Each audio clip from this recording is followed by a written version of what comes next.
Assalamualaikum warahmatullahi wabarakatuh. Alhamdulillahilladzi hadana bi'abdil mukhtari man da'ana ilai bil idni wa qad nadana labaika ya man dallana wa hadana.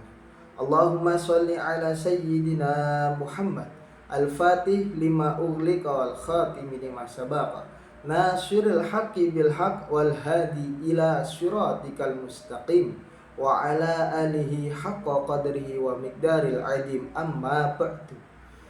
Yang pertama-tama, marilah kita panjatkan puja dan puji syukur kita kepada Allah Subhanahu wa taala. Yang mana Allah Subhanahu wa taala telah melimpahkan kepada kita semua begitu banyak nikmat, baik nikmat kesehatan, nikmat iman, serta nikmat kesempatan. Sehingga pada kesempatan ini saya bisa memaparkan sedikit materi yang begitu sangat mulia, yang sangat kita agung-agungkan, yang sangat kita untuk introspeksi diri. Semoga semuanya bisa dapat dipahami dan dapat dimengerti, yang berjudul tingkah laku tercela.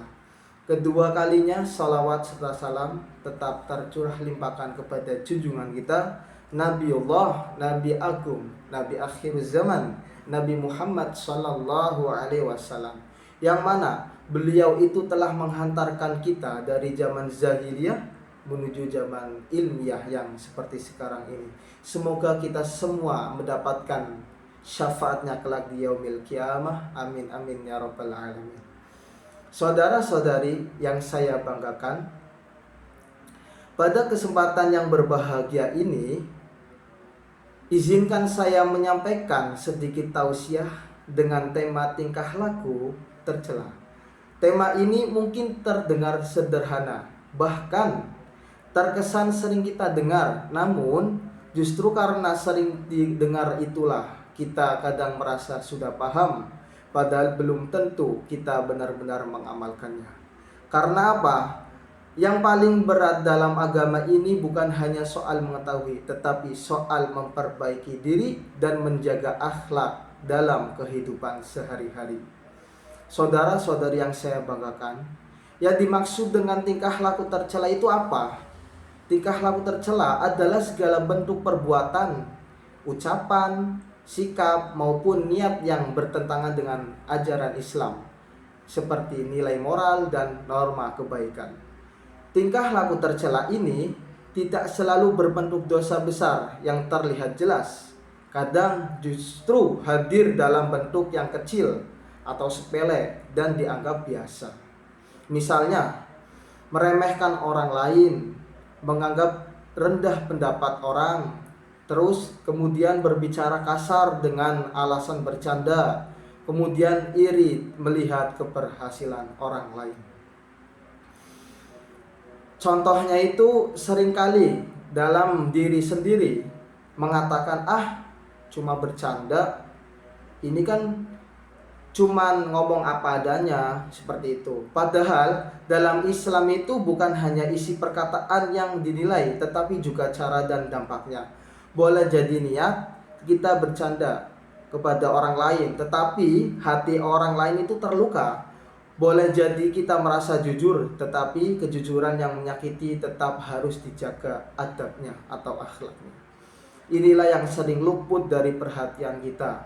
Kadang kita itu selalu lupa dalam melaksanakan atau melakukan hal yang orang lain itu merasa tidak nyaman kepada kita. Saudara-saudari yang saya banggakan, tingkah laku tercela itu sangat banyak. Namun diantaranya yang sering muncul dalam kehidupan kita atau kehidupan sehari-harinya kita adalah yang pertama itu sifat sombong. Sombong bukan hanya soal harta atau jabatan, namun orang berilmu bisa sombong dengan ilmunya. Orang beribadah pun bisa sombong dengan amalnya. Bahkan orang yang merasa lebih religius atau religius pun bisa jatuh dalam kesombongannya. Contoh kedua, iri dan dengki. Tidak senang melihat orang lain berbahagia, tidak rela melihat orang lain berhasil padahal rezeki, terus kedudukan dan kemampuan sudah Allah atur dengan adil. Contoh yang ketiga itu berkata kasar dan meremehkan. Ucapan adalah cermin hati. Jika lisan tidak menjaga atau terjaga, maka sulit terhadap akhlak kita yang baik. Contoh yang keempat itu berbohong dan tidak amanah. Sekali seseorang dikenal tidak jujur, maka hilanglah kepercayaan yang sudah dibangun bertahun-tahun. Saudara-saudari yang saya banggakan, setiap perbuatan pasti ada akibatan atau akibatnya. Tidak ada yang sia-sia di hadapan Allah Subhanahu wa taala.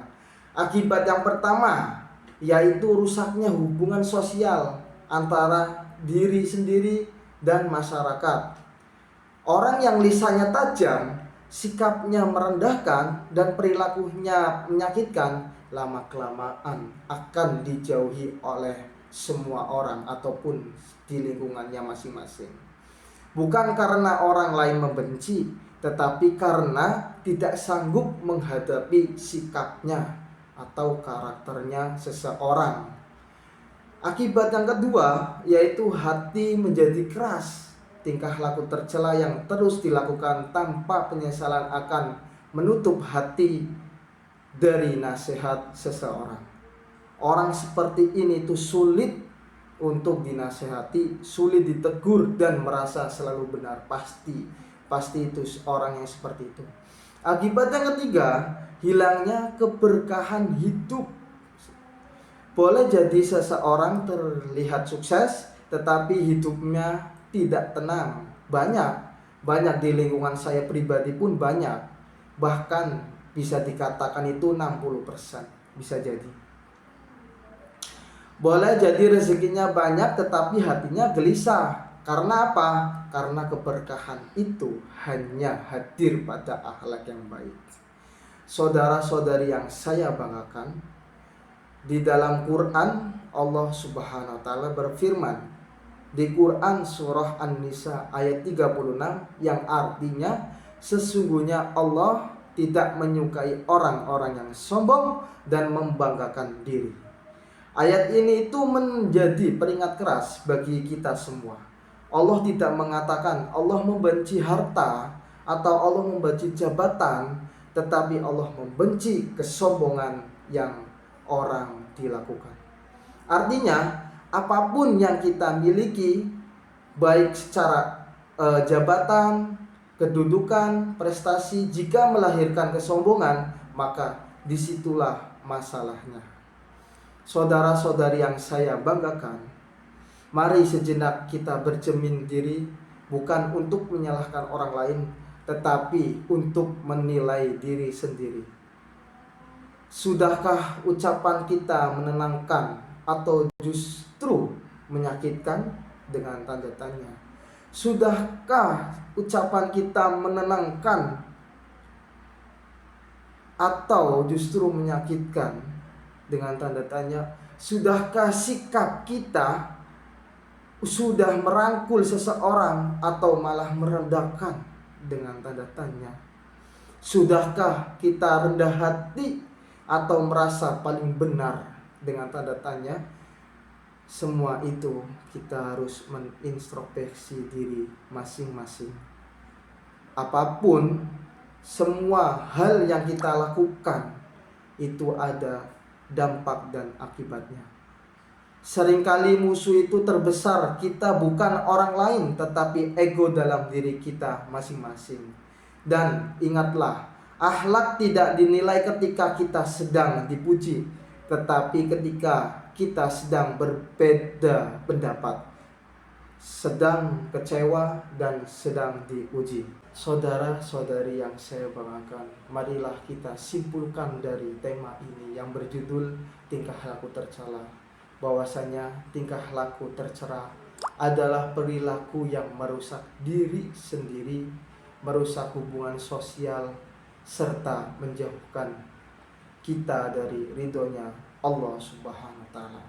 Maka sebagai seorang muslim, tugas kita bukan hanya rajin beribadah, tetapi juga memperbaiki akhlak, menjaga lisan, mengendalikan ego, serta meneladani akhlak baginda Rasulullah Shallallahu Alaihi Wasallam.